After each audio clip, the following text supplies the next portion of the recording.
باچا اعلان وکړو قوم کې مشران به نه پرېښوسته که نه وجل به یو سړي خپل پلار پټ ساتلی و په کندو کې یا چرته تاخانې وله جوړه کړې وه نو باچا اعلان وکړو قوم ته چې راشئ نن به ماله د شګو پړی غړئ او که اونم غړلو نو دومره شی به راکوئ یا به م وژنم مقصد یې دا و چې د خلکو نه دا مال راواخلي را جمع کړي پیسې د خلک کساسه په کور کې روپۍ او پټۍ او څه د هر څه ترې ضبط کړي نو د هغې دپاره یې داسې یو بانه وکتله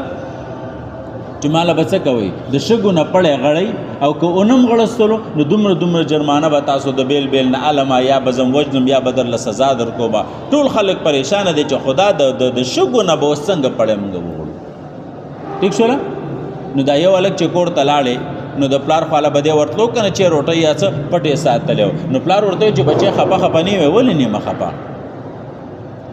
په څه خپې وایي باچا وایي چې د شګو نه به راله پړی غړی او که اونم غړستلو نو داسې به وشي او بچی دا خو د خفګان خبره نه ده ولې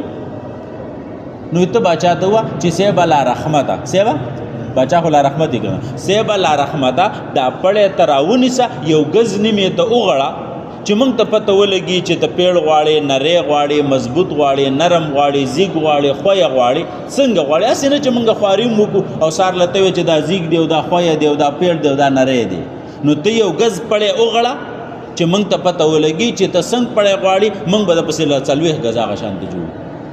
سار له چې باچا خلک را جمع کړه نو بس اول پکې دا لږ پاڅېدو چې صیب الله رحمته پړی خو موږ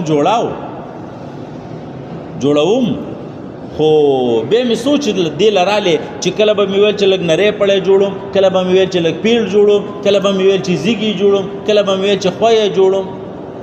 نو له راسه اتفاق نه کوو په یو خبره باندې چې اوس یې څنګه جوړ کړم ولې که زه نری جوړ کړم باچا وایي پیړ به دې جوړ کړی وي که زه پیړ جوړ کړم باچا وایي نری به دې جوړ کړی وي که زه زیږ جوړ کړم باچا وایي خویه به دې